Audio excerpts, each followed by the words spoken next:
जोड़ो यात्रा के बीच हम एक ऐसा दृश्य दिखाते हैं जो आप अमूमन देखते रहते होंगे। राहुल गांधी जहाँ भी रहते हैं और राहुल गांधी की जो भी यात्रा या सभा होती है, दिनेश शर्मा हमारे साथ मौजूद है और इनकी अगर आपको कहानी बताएंगे तो बड़ी दिलचस्प है। दिनेश जी, कैसे देख रहे हैं? अब तो नमस्कार भारत सर। जोड़ो यात्रा में हैं आप। हाँ बिल्कुल। ऐसे ही आप तो यात्रा मुझे लगता है पिछले 12 वर्षों से कर रहे हैं। हाँ, मेरी यात्रा पिछले 12 वर्ष से चल रही है।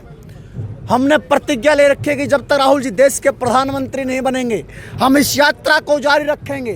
12 वर्ष के अंतराल में 7 सितंबर 2022 से भारत जोड़ो यात्रा की शुरुआत हुई राहुल जी के नेतृत्व में। पहले मेरे पास कांग्रेस पार्टी का ध्वज होता था, लेकिन 7 सितंबर 2022 से हमने हिंदुस्तान के इस तिरंगे को उठाया और ये यात्रा तिरंगे के नीचे चल रही है।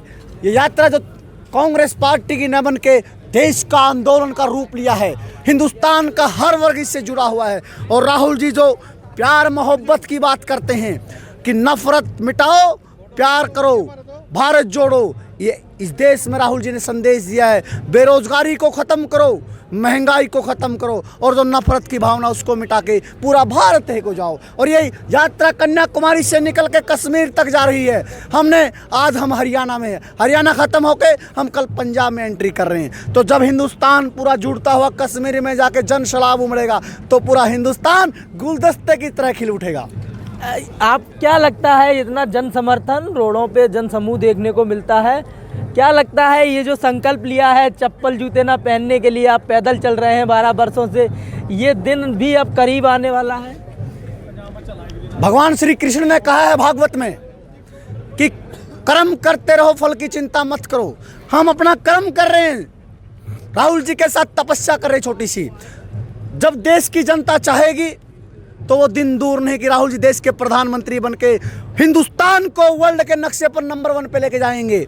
हम अपना कर्म करते जा रहे हैं। राहुल जी भी इस यात्रा में राजनीतिक रूप न लेते हुए देश का आंदोलन इसको बनाया और हम इसको राजनीतिक भविष्य को देखते हुए नहीं, हम इसको हिंदुस्तान में जो डर का माहौल है इसको ख़त्म करने के लिए देश में एक संदेश दे रहे हैं कि इस वक्त है कोई नेता जो आपकी आवाज़ को दबने नहीं देगा। तो हम चल रहे हैं भैया, देखते देश की जनता क्या अपना करती है, हम चल रहे हैं। दिनेश जी, अमूमन बात होती है कि जब घर में बेटा होता है, बच्चा पैदा होता है या बच्चा बड़ा होता है तो भविष्य की चिंता होती है, पढ़ता है, लिखता है।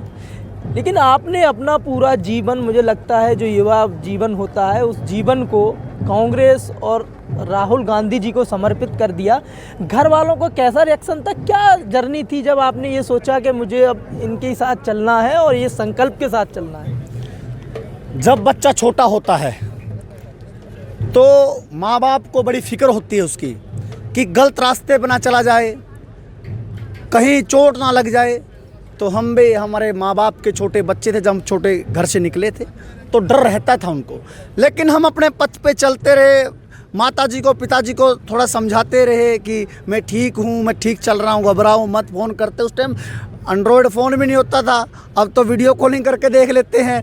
तो हम अपना पड़ाव पे चलते रहे, बताते रहे, घबराहट थी, लेकिन अब उस पड़ाव को पूरा करते हुए चल रहे हैं। उस पर 12 साल हो गए हैं। परिवार अब घबराहट नहीं है। पिताजी से जब माताजी मिली राहुल जी से तो राहुल जी ने पूछा कि अब तो माताजी डर नहीं लगता? बोले नहीं, अब डर नहीं लगता, वो आपके साथ रहते हैं, आपका प्यार मिलता और आपके हवाले है। तो भैया ने कहा कि घबराओ मत दिनेश, ठीक है। तो माताजी बड़ी खुश हुई। अब ऐसी कोई बात नहीं। दिनेश जी, कैसे जो आपकी यात्रा रहती है और ये कैसे आपके मन में विचार आया, और ये सारी पूरी जो यात्रा है, जब भी कहीं इनकी रैली होती है राहुल जी की या सभा होती है, किसी भी प्रदेश में होती है, किसी भी राज्य में होती है, वहाँ आप मौजूद होते हैं, कितना मुश्किल और कैसे मैनेज करते हैं इसे? अब शुरुआत की अगर बात करें तो उस वक्त इतनी मेरे को भी समझ नहीं थी। जब इंसान अपने पथ पे निकलता है तो सबसे पहले वो एक सीढ़ी चढ़ता है, दूसरी सीढ़ी चढ़ता है। तो जो मैं फर्स्ट सीढ़ी चढ़ रहा था, ट्रेन में चला जाता था, इतना मालूम नहीं था कि कहाँ जा रहे कैसे। तो टीवी में देखता था कि राहुल जी 2 दिन के लिए वहाँ जा रहे हैं।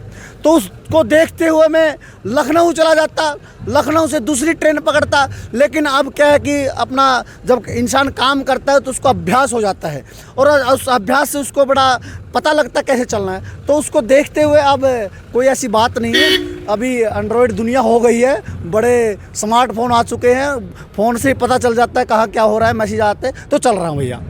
बहुत बहुत शुभकामनाएं। तो ये थे हमारे साथ दिनेश पंडित, जिन्होंने बताया किस तरह से राहुल गांधी आने वाले भविष्य में देश के प्रधानमंत्री बनेंगे और देश का गौरव विश्व स्तर पर बढ़ाएंगे।